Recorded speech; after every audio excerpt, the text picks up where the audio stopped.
So I was asking a comment the other day about examples of how consistency works with kids. And that was a really good question, and I thought I would use an example with my youngest daughter. And there's a couple of different examples I can use, but I'll use the first one I'll use is bathing. I had a really tough time with my youngest a few years ago with her taking a shower.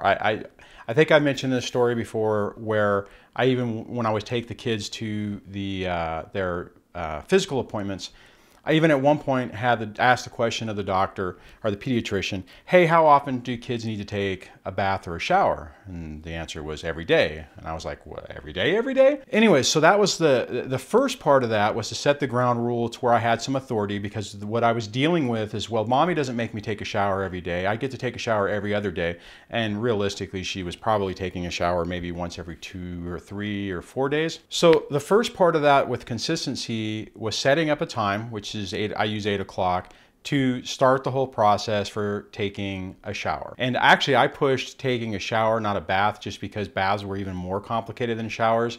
And I know that's a little more complicated when you think of dealing with a girl with that, and she had really long hair at the time. But I literally was, and I know some of you will probably say you shouldn't make a girl wash long hair, multiple times or that often. But with what I was dealing with, and the fact that with the transition and everything, what I did is I set it up to where 8 o'clock every day that they were with, or that she was with me, she would take a shower. Now, when this whole process started out, it was not a lot of fun. And there was a lot of arguing and bargaining and just stress and frustration trying to deal with it. It would start out with, hey, it's 8 o'clock, you need to take a shower. Why do I have to take a shower? I don't need to take a shower. I don't have to take a shower at mommy's. Why are you making me do this? I don't need to do this. It was just being consistent with, you're going to take a shower. Yes, you are going to do it. This isn't open for debate. One nice thing was what I was telling you about in the beginning with the doctor validating the need to take a shower on a regular basis. Then I could, when she would ask me, well, why do I have to do it? I'm like, you were there, I was there, honey. And the doctor said that you need to take a shower every day. So you're taking a shower every day. Prior to that point, when the argument would be, well, I don't have to take a shower at mommy's every day, then I would have to go into the, well, there's different rules. We're not at mommy's house, we're at daddy's house, that type of thing. And although that worked, it seemed a little bit easier for me whenever I had an external, neutral third party who was basically validating what I was saying. And in some ways, I was using it to say that I was following what they were saying. Now, the key on this is not getting angry. And it's really tough, right? I mean, because you're gonna get angry and you're gonna wanna say, just get your little bottom in there, right? And you gotta be really careful about this, because when you're in this stage and you're trying to do stuff like this, you need to be consistent, and you need to still retain the loving, non-chaos environment. So here's the deal. After a time of doing this, it slowly, very slowly, started to progress to where it was easier and easier, right? Initially, it was just like a knockdown, drag out. It was complete chaos.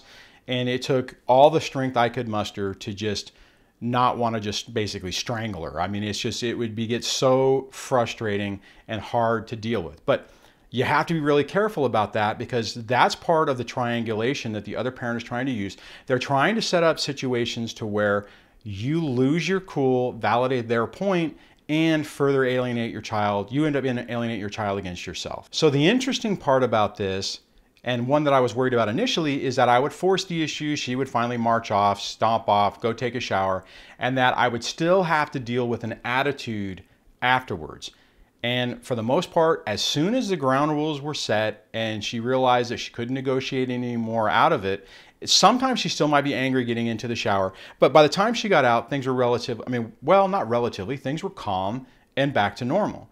And things would be affectionate and stuff again. Now, it's what I said in the video the other day is it felt like my daughter was testing me to see if I was really going to do it. Because one of the things that was notorious with my ex when we were together is you're going to do this, and as long as one of the kids didn't do it and didn't bring it back up, the ex would forget about it. They were notorious for, yeah, whatever, or sure, I'll do it in a minute, or whatever lip service they needed to say and then they would just continue doing whatever the heck they wanted to do. So there wasn't any consistency in maintaining the, I don't know, the rule of law to get things done. And like I said, what I've noticed with my daughter is when she can push back on me, and I'm consistent, but not in a angry, losing my cool sort of way, it calms things down.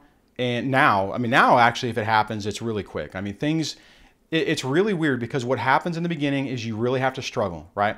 And it feels like you're beating your head against the wall, and it feels like you're never going to make any progress. But if you stick with it, or when I stuck with it, what ended up happening is that kept coming down, and mellowing out to where it got to a point where it was relatively stable. Another example I'll use is with my middle daughter and her just basically pushing boundaries. Now, here's the next part on this, and this is, I'm trying to remember what the specific was. I think it was just, you're going to do this. No, I'm not, right?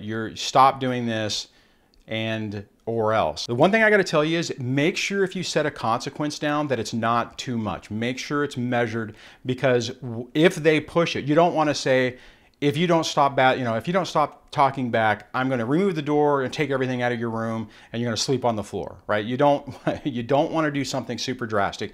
You want to make it something that you can do that isn't completely over the top. So when you're sitting there, I mean, think about it before it happens. So think about the punishment or the consequence of what you're going to have or what you're going to lay down if something doesn't happen. I did do that with my youngest daughter too. It's like, if you don't take the shower, I'm going to take your iPod away, or I'm not going to let you play video games, or I'm not going to let, I'm not going to let you watch movies with us, or whatever it is. But I would pick something specific that I could actually do that was enforceable, that wasn't too far over to where I'd have to undo it, and then you be consistent with it. Now, what I was saying with my middle daughter, hers was just back talking, and she pushed me to the point that I had to do something, that she completely ramped it up. And I mean, this stuff isn't easy, right? Okay, this isn't going to be one of those things where they're going to go, okay, golly, Jad, all right, well, you're right. They are going to push the buttons as much as possible. And if they're in this situation to where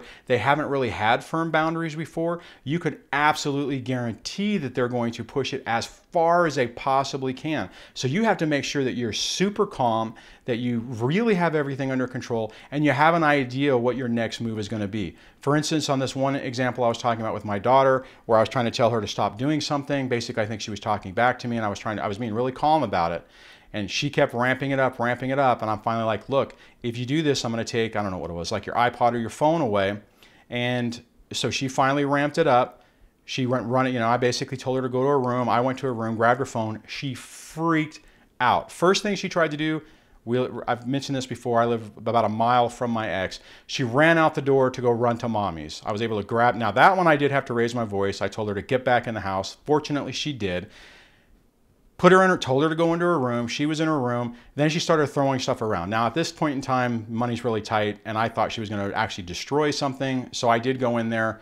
I did the Darth Vader evil dad thing, got really close, and it basically said, knock it off. If you break anything in here, like a window or anything like that, I'm taking everything out of your room. Then I did say that, but at that point it was like I needed her to stop, and I was ready to do that consequence because I was scared to death, to be honest, that she was going to chuck something through her window, or she was going to destroy something. Actually, I was more worried about something that would be harder to fix. But again, I set the ground rules. Thank God she calmed down. I was fully expected to take it to the next level, and she calmed down. And what the thing is that if you can do this without completely blowing a gasket, and it is super tough. I mean, it is not something to do, because what's going to happen is they're going to be taking their bony little fingers and just jabbing it. Not, like I always talk about, your ex just going boop right in your eye. It's like when your kids do it, it's like boop, boop, boop, boop, boop. I mean, they are doing it consistently over and over again, and you really have to maintain your cool. Okay, so what's the point of all this is if you can maintain that, and you can be consistent, and you can have consequences, make sure they're reasonable consequences, things start to calm down. It may feel like it won't, and I'll tell you that in my situation, I was like, holy cow, is this ever going to resolve itself? It ultimately did, but it's a balancing act. You have to be really careful that you don't push too far, and then you got to be really careful that you're not too forgiving, well, forgiving is not the right word, but that you don't let things go to, you don't push it too far to where you get angry and you don't just blow everything off. It's really tough. It's not the easiest thing to do. It's a very fluid environment where you have to kind of gauge in real time what's going on. If you have anger management issues, or if you get easily provoked, you have to do whatever you need to do to be able to do it. Fortunately, I deal with this type of stuff in my job, so I know how to, what's the word I'm looking for? I have to operate under those type of stressful environments a lot. So I basically just leaned on my professional training and stuff to deal with those type of situations. If you don't have that, I would highly encourage you to take an anger management course or some type of other course to help you maintain your stability and your calmness as much as possible during these situations. Because if you explode, it just sets everything back. And it's really tough because a lot of these situations, especially early on, are going to basically push you to the limits. Okay, that's 2 examples. I hope that makes sense. I'm trying to run through this quick. I don't want this video to be real long. I'd love to know what you think about it, if this makes sense. If I need to clarify something, please mention it in the comments below. If you like this video, give it a thumbs up. If you like the channel, please subscribe, and I will chat with you on the next video. Take care.